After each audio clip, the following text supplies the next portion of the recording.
acercarme a mí con las luces y las sombras que veo. Que si no me acerco a mí, ¿cómo voy a acercar al prójimo?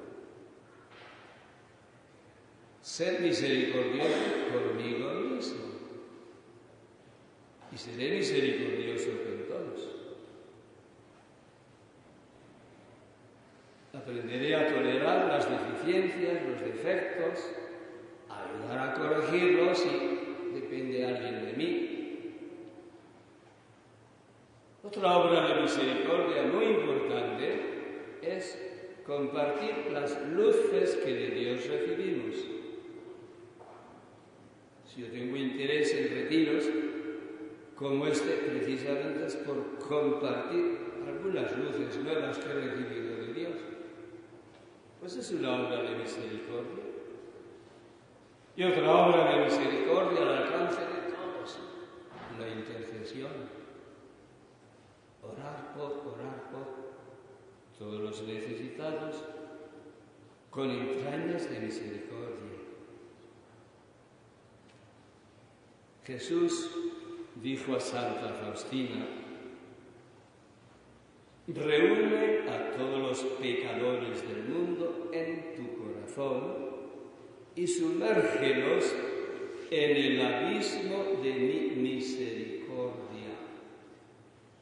Si grande es el pecado de la humanidad, infinitamente mayor es la misericordia. Y añade: mi deseo es darme a las almas. Y en el Talmud hebreo leemos: quien salva una sola vida es como si hubiera salvado a todo el mundo. Una sola vida, una sola alma tiene un precio infinito para Dios. Quien destruye una sola vida es como si hubiera destruido todo el mundo. A propósito de la misericordia, nosotros a todo nivel nos comunicamos a nivel de ideas hoy en día.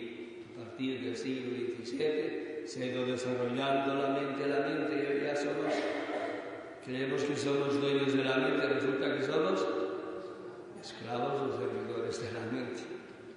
Nos comunicamos a nivel de ideas y lo importante es ser muy exacto en las ideas y palabras que uso, y si no está la cosa clara, miro al diccionario. Muy bueno.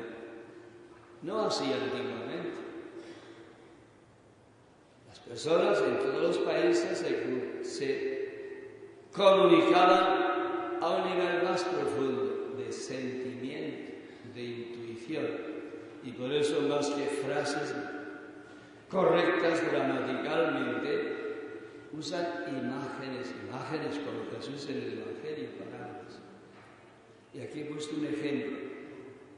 Usamos mucho la palabra misericordia. La tenemos.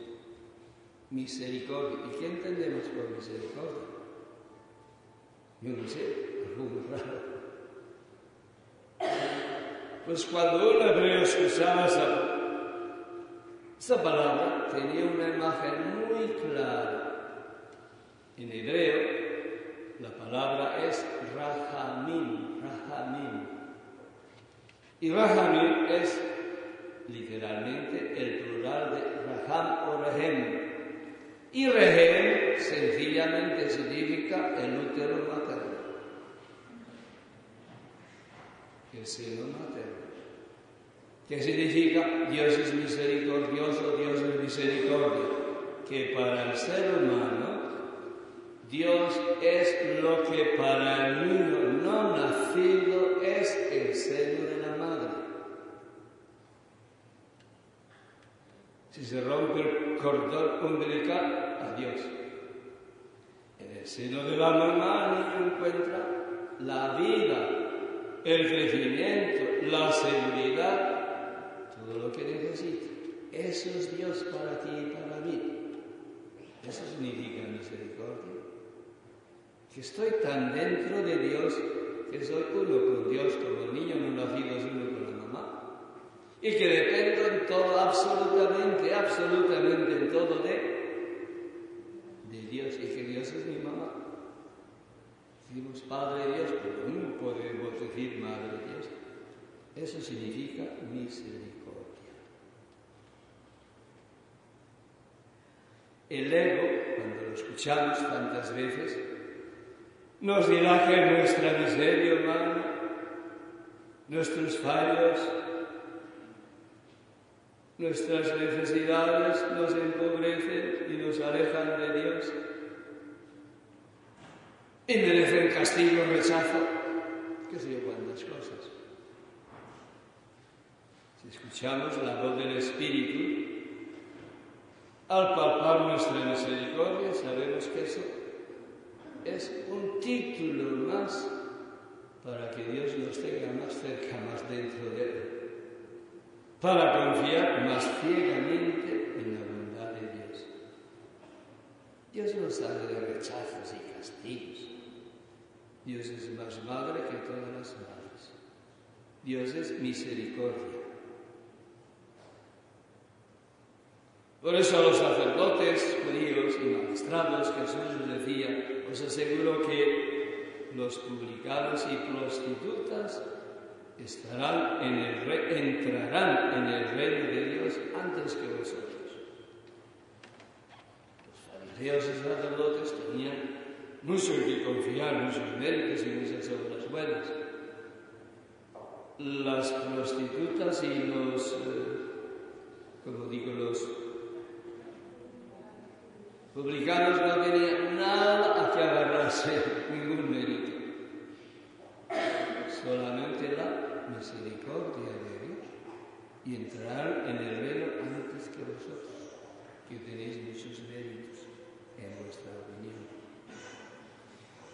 Ya decía Jesús desde el principio en las bienaventuranzas: bienaventurados los pobres de espíritu. ¿Quiénes son pobres? Los que no tienen nada. De ellos es el reino de los cielos. Si vas con tesoros que has ido acumulando a lo largo de la vida para conseguir un banquito, como algunos dicen, en el reino de los cielos, no vas a entrar. Si vas en tu pobreza, si no tengo nada, como decía Teresita, con las manos vacías. En una espiritualidad de hace un año, cuando muchos iban al convento para llenar unos cuantos baúles de méritos antes de morir. Teresita ve el Evangelio, vive el Evangelio. Al final me presentaré con las manos vacías. Esos son los pobres de espíritu. De ellos es el reino de los cielos. Qué importante es tener presente este aspecto del Evangelio para remediar uno de los grandes problemas y, calamidades de personas religiosas en la Iglesia, que es el problema de la culpabilidad, miedo y culpa, tan común. Y destruyen la salud física y espiritual, el miedo y la culpa. Y si no captamos el Evangelio de Jesús, la bondad infinita de nuestro Padre, andaremos toda la vida con mea culpa y con las culpas y con miedos de Dios. Aprendamos un poquito a abandonarnos en manos de Dios. La misericordia de Dios.